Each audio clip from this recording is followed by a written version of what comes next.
Объявлен конкурс на создание туристического бренда Кыргызстана. В конкурсе могут принять участие все желающие. За лучший слоган организатора обещают $5000.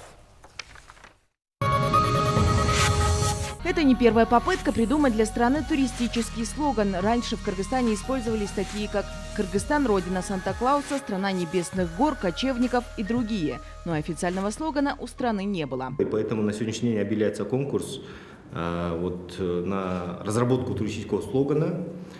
Конкурс создается на сегодня совместно с швейцарским Центральноазиатским деловым советом. Условия конкурса просты. Участнику нужно лишь придумать слоган и разместить его на сайте www.stankg.com. Слоган должен быть креативным, оригинальным, а самое главное – привлекательным. То есть с этим логотипом должны ассоциироваться все туристические преимущества страны. Потому что иностранные туристы, они ленивые, по большому счету. Они немного знают про страну.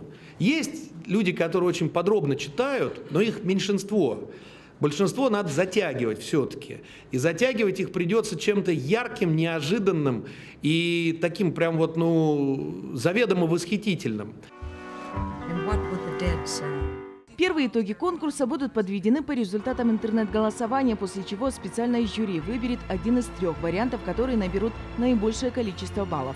Если мы не придем к какому-то прям вот одному, то есть мы выберем, конечно, победителя, если мы не придем к какому-то однозначному абсолютному лидеру, это все равно ничего, это хорошо, потому что мы подарим туристической индустрии Кыргызской Республики много хороших слоганов.